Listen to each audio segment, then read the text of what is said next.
Hi, I'm Senator Adam Ollier, and this is the We Can Do Better podcast. And I am super excited to have Miss Yolanda Jack from the Charles H. Wright Museum here with me to talk about Juneteenth. It is a holiday that most people, I would say, didn't know anything about until the last couple years. But in the Black community, it has been around for more than 100 years. And so it's just one of those things as people talk about how history is changing, how more of it is taking it from his story to our story. And that's something the Charles Wright Museum has been doing since its founding as the largest African American Black museum of its kind until maybe the Smithsonian. That's right. So, Yolanda, if you want to take it from there. Thank you so much, Adam. Yeah, I'm so happy to be here. Thank you for inviting us to talk about Juneteenth and the museum. That's right. We were founded in 1965, and up until a few years ago, we're the largest museum of our kind until the Smithsonian came in. And they're the Smithsonian, so we can't compete against them in terms of size or budget, but we certainly have a wonderful way of telling our story, the story of people of African descent. So we're very proud to be talking about Juneteenth this year, the 155th celebration of Juneteenth. 156 years ago, the people of Galveston, Texas were told by General Gordon Granger that they were freed on June 19th, 1865. And so that celebration, that day, a year later, the first celebration of Juneteenth is what began our celebrations that we think about today. And so the idea of Juneteenth is something that did come through the diaspora from Texas and out. But there are many different emancipation type holidays. Here in Michigan, even in conjunction with Canada, there is Emancipation Day that's celebrated in August. Some people have celebrated that for many years before even hearing about Juneteenth. So there's a lot to talk about in terms of emancipation holidays and freedom.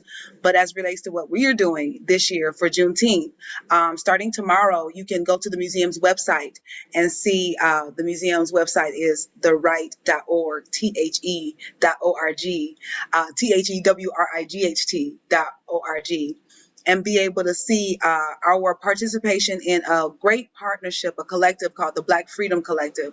It is a group of 10 organizations across the United States of America, Black institutions of history, museums like the Charles Wright Museum, and we have put together Lift Every Voice, which is a way of telling our Juneteenth freedom stories through the lens of the Black National Anthem, Lift Every Voice and Sing, with the very important words that come out of that beautiful anthem. Words like, for example, faith and hope, the idea of persistence and the idea of resilience. The city of Detroit is representing tenacity. And so when you check on the website, thewright.org, and click on the Black Freedom Lift Every Voice program, you'll see that the museum, the Charles H. Wright Museum, has entered the tenacity video that will represent the city of Detroit and how we think about freedom, because Detroit has been tenacious in freedom work. But we'll get back to that in a few minutes. So that's on Thursday. On Friday, you'll be able to visit with us downtown at the Campus Martius to see Concrete Cowboy, which is a wonderful movie that came out on Netflix recently. And we'll have a fun movie night there at Campus Martius at 7 p.m. We chose Concrete Cowboy for a few reasons. First, because it's not a perfectly round, happy ending kind of story. It's a story that deals with real issues, but it opens up an opportunity to talk about some of those issues in a way that we might not have considered before. Family dynamics and things like that, which are always interesting and ongoing types of situations in the community. We are human beings living real human lives. Certain things happen every day. And so we need to be able to have an opportunity to just open up the discourse about these family roles and relationships as they move and change in our moving and changing society. And also because of the wonderful historic idea of the Black cowboys. And there's a loose connection to Detroit in that the protagonist, the main character, supposed to be from Detroit when he goes to Philadelphia for the majority of the film, which takes place in Philly. And we just really are proud of that opportunity to talk about the history of Black cowboys and the connection of that kind of power of our legacy throughout the United States history. So that's on Friday. On Saturday, you have two ways to get involved in Juneteenth. One way is to participate in the treasure hunt, which you go to the museum's website one more time and click on the clues, which will lead you to different locations around our city. Our great city was the landscape of freedom. We were called midnight on the Underground Railroad.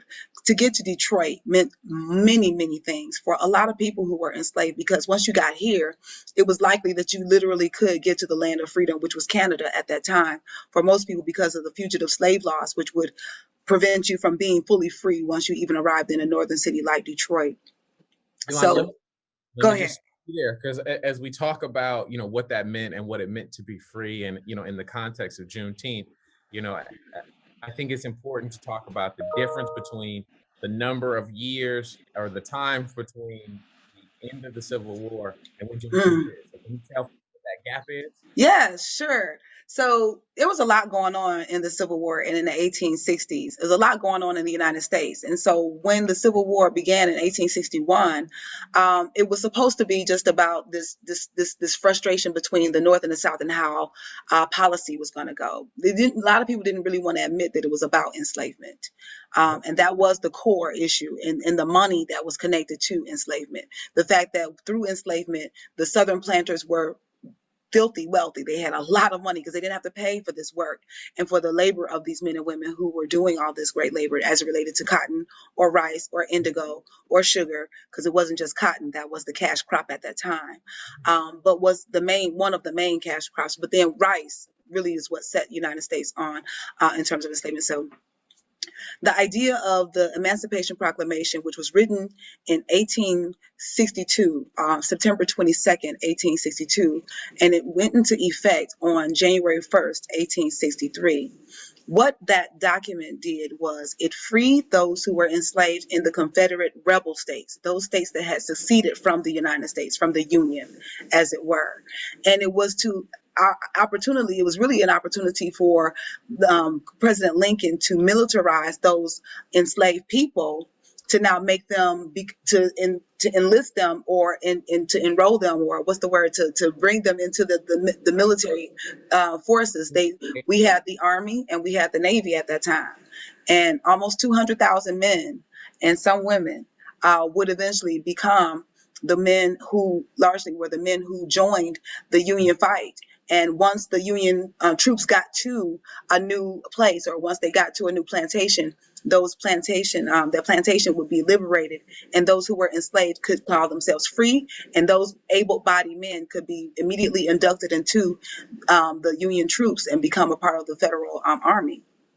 That was really a part of how the Civil War got to be ended, because if it weren't for that influx of almost 200,000 men to fight on behalf of the Union, a lot of historians would tell you that this probably would be called the Confederate States of America, because the Union was losing the battle. So when President Lincoln enacted the Emancipation Proclamation, he in turn got a great number of people who could fight on his side and help to turn the tides of the war, so that when on April 9th, 1863, when Lee surrendered to Grant in Virginia, they were able to say the war was over. But the reality is there were Confederate armies all across the South.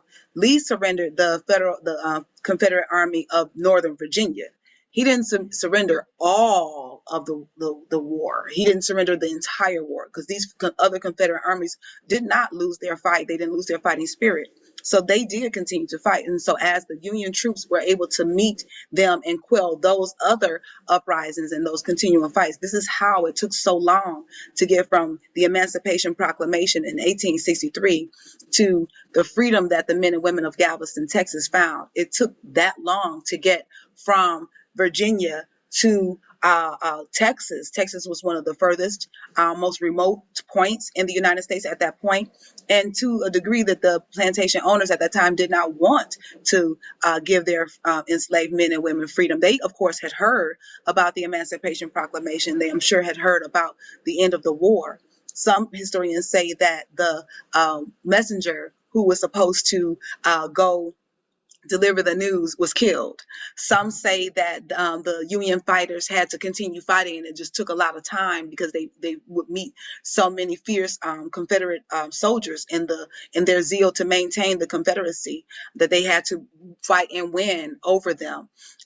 There is a combination of all, any, or perhaps even none of that may actually be the truth. History will tell us, because the reality is it would take 2 years before these men and women in Galveston would hear the good news that you have been freed. The Civil War is over. The Emancipation Proclamation freed you, and you from here and on out will be free. As you talk about that, I think it's really important for us to think about what it means to be free, and why, as we talked about Juneteenth, it became such a national bellwether over the last years as part of the Black Lives Matter movement, as people move through this discussion from freedom from slavery to Jim Crow over to sharecropping, to Jim Crow, to new Jim Crow, to the civil rights movement, to the continued idea that people still are trying to be liberated from some of these oppressive forces. And I know at the Wright, you have a number of art and exhibits and things that have spoken to this issue. Can you just talk a little bit about how folks can engage with that, or how they can do more than just have another holiday where they celebrate something, but to really understand what they're doing? I think it's important. Well, at the museum, we do have exhibitions that speak to the history of these men and women from before enslavement, throughout enslavement in the United States, as well as in the Caribbean, but into freedom. And we think about what they did. These are our ancestors who literally laid down their lives for us to be here as we are now, with the ability to go to school and work and do these different things. It was because of men and women who worked in the 1960s, 100 years after the Emancipation Proclamation, to double down on the desire to see the freedom that had supposedly been given 100 years prior, to see the fullness of that freedom come to reality. That fight wasn't over in 1965. And as you just beautifully stated, it's not over yet. And so we do need to point up the fact that, and that's how I think the celebration of Juneteenth really got to be so powerful as a result of the police murders of people like Ahmaud Arbery, or Breonna Taylor and George Floyd. The fact that freedom wasn't complete because we weren't fully citizens. We weren't treated fully as citizens, haven't been treated fully as citizens. I remember as a child hearing the phrase, that Black people have to work twice as hard to get half as far as white people. May not be the case today, but it certainly feels that you have to be more than just Black to receive the simple basic status of American, or to receive simple things like equality or justice that seemingly white Americans have just show up with these types of appreciation of privilege, or just acceptance of their Americanness, their humanity. And Juneteenth reminds us, I think, that the men and women who had their freedom delayed 2 years because of whatever the reason, their children, their descendants still see a delay or a denial of their full equality, their full humanity, through the intrinsic racist behaviors that are built into our systems, that are built into many people's mentality, and that there's an expectation that a Black life is a second-class life. Well, Juneteenth is here to say to us that the Americans that those men and women who were enslaved didn't get diminished because somebody said they were enslaved. It got diminished because of a person's mentality.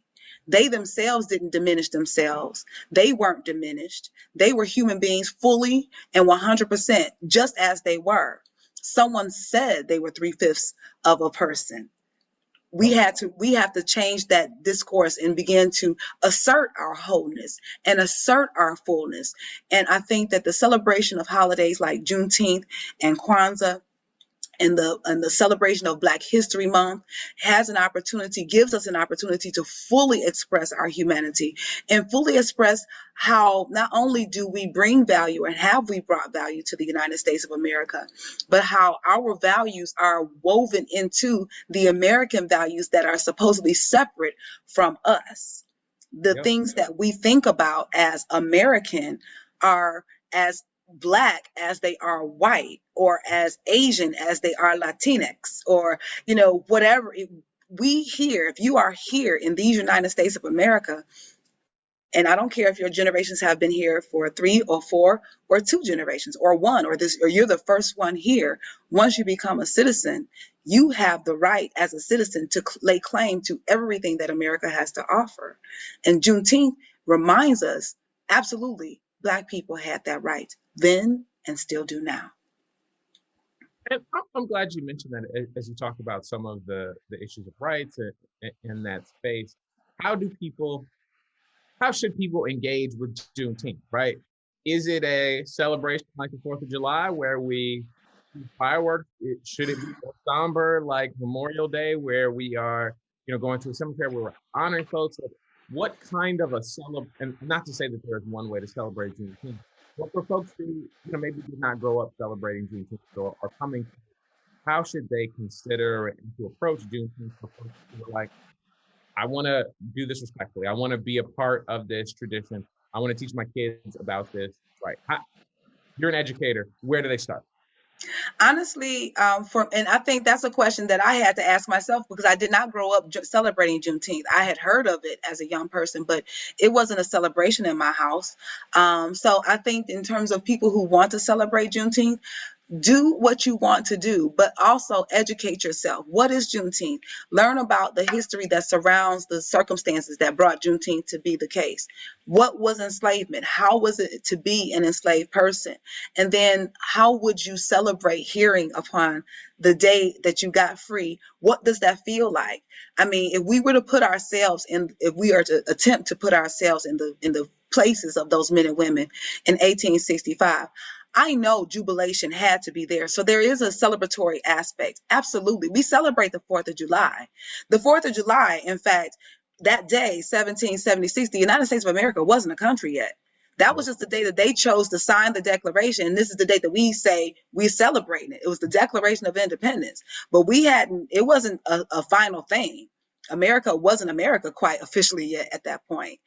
So I think that the celebration of it is absolutely appropriate, but we should also be mindful of the men and women whose lives were lost as a result of the Civil War, whose lives were lost as a result of trying to get free, whose lives were lost even before they arrived upon these shores, whose lives were taken because of illness, or because they were thrown overboard, or because they rather be dead than being enslaved. And so they jumped overboard during what we call the Middle Passage, or some people call it the Ma'afa. The reality is there is a somber behavior around Juneteenth because there were people who never got to see freedom. And we are here to celebrate on behalf of them.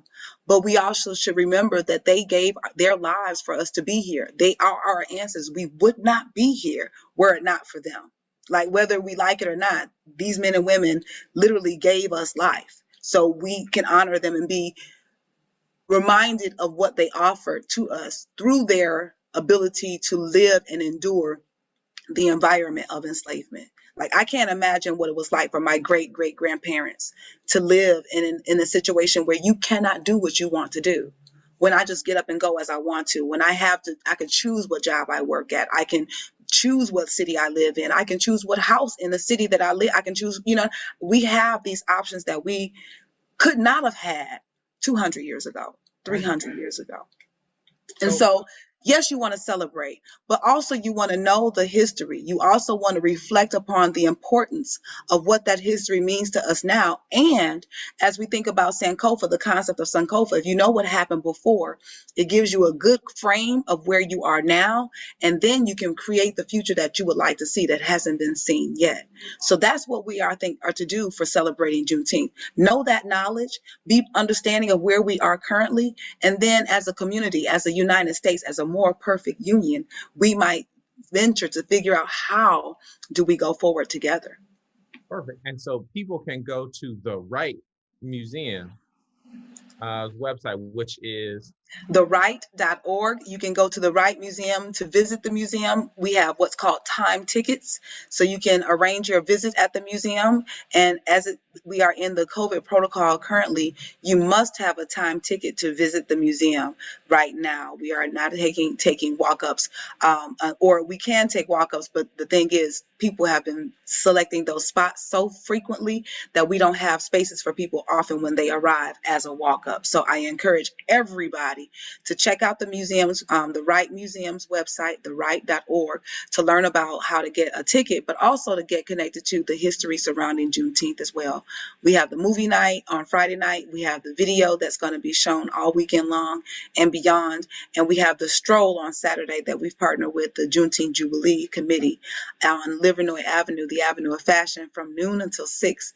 People can get connected to the history of our entrepreneurship, because after enslavement in Texas, but everywhere, people had to figure out how they want to make their living. They had to do something. And so they got industrious and they did all kinds of things. And so here we have a way to lift up that and celebrate the entrepreneurship and the economic independence that men and women strove for after enslavement. And so the Wright is spelled THEWRIGHT.org. That's our website. Yes. Go and get great information about Juneteenth and just all the other things that you are doing, some of the great programming, and just recognizing that this is our space before we had a space, that it's important for us to continue to patron and support the programming that you are doing. Otherwise, it will go away. And we are going away. So it's true. It's true. We have a great new exhibition, Mario Moore enshrined, a beautiful, beautiful, wonderful exhibition that everyone I think should come and see. It just opened last week and it'll be there until September. So if you haven't visited the museum in a while, there are some new things to see, and there are some things I think will bring you back time and time again. Awesome. Well, so as we kind of transition a little bit, I always ask people what they are doing to stay active and what they're doing for their own, mental health, mind stuff. How are you staying active in these times? And the weather is getting nice and the sun is shining, and maybe forget about it. And people are like, but people always start complaining about the heat in June, and they're praying for it for 6 months. I'm like, just take the win, please. Just take the win. I love the heat. So I love it when it's hot. When it's not hot outside, I'm not happy. So the fact that it's warm out again, I'm very pleased. I'm a Belle Isle girl. I go down to Belle Isle and just be by the water and see the wind and through the trees and just being in nature. That's really a great tonic for me to stay rooted and connected. In terms of staying active, in terms of my activism and how I'm connected, I love to be around young people. Young people keep me honest. And so I find groups of people, and sometimes they find me, but we do different things together to bring the art and because I'm so interested now and so connected to historical aspects and have begun to learn much more. My work at the museum, I got there as a performer. I got there as an actor who would portray characters from history. So, and once I got to learn more and more and more about that, it became like really exciting to me. So I wanted to tell more and more people, and the kids that I worked with would often be the ones who would be the recipients of that knowledge. And so it's been really fun to stay active and also connected, you know what I mean? Because young people just always have a wonderful way of rooting you and bringing you back to reality of what's right in front of you important. Do you know what I mean? So I love the work that I've been doing, staying active with young people and staying connected to myself and nature. Life is amazing. As we were, talking about that space, I was trying to ask what your favorite character to portray was. Oh, wow. The historical characters, my favorite character that I got a chance to portray is the woman named Miss Wilhelmina. Because Miss Wilhelmina really is a compilation of women that I knew, like my grandmother and her friends, women who were of a certain age, and they were church ladies, or they were, just the women that were in the community that were the mamas of the neighborhood. Right. And so Miss Wilhelmina she represented so much of that. Miss Wilhelmina at the museum is a church woman who lived in Black Bottom, the neighborhood that if you were Black in Detroit, that's pretty much where you had to live, either in Black Bottom or really that's pretty much how you could live at first. So the thing is, Miss Wilhelmina she was my favorite, I think, so far, because of the history that I got a chance to portray with her. Her lens was the one that was the most familiar to me. And it gave me an opportunity to think about some of the historic moments in life through my grandmother's point of view, or from like older women. So, and just kind of think about how as a kid you get admonished all the time, to do this thing or to that thing, and to be able to finally be to play a character at least who had that authority in the community. Although I'm a mama, I'm a parent, I don't have that grandparent rights yet. And so, and even my auntie question might, people look at me like, you ain't old enough yet to start. So I think Miss Wilhelmina, because of the position in society that she represented, that matriarch position, that woman who made things happen and made miracles happen when they were meager food to make meals with. They would find a way to just put a plate on the table, and you're like, oh my gosh, where'd this come from? And she had scraps somehow, and it's a feast. So I think that Miss Wilhelmina is easily my favorite. Okay, so how would Miss Wilhelmina be celebrating Juneteenth this weekend? Oh, Miss Wilhelmina would be having a fabulous cookout. In fact, my narrative of Miss Wilhelmina is that she's moved back because of the pandemic. She had to move back south with her family. She moved where her daughter moved. So I think Miss Wilhelmina would have a big old picnic, lots of food, lots of kids, and she would be talking to them about what Juneteenth was about how there were people who were enslaved and didn't find out that they were free until 2.5 years after others had been freed, and that we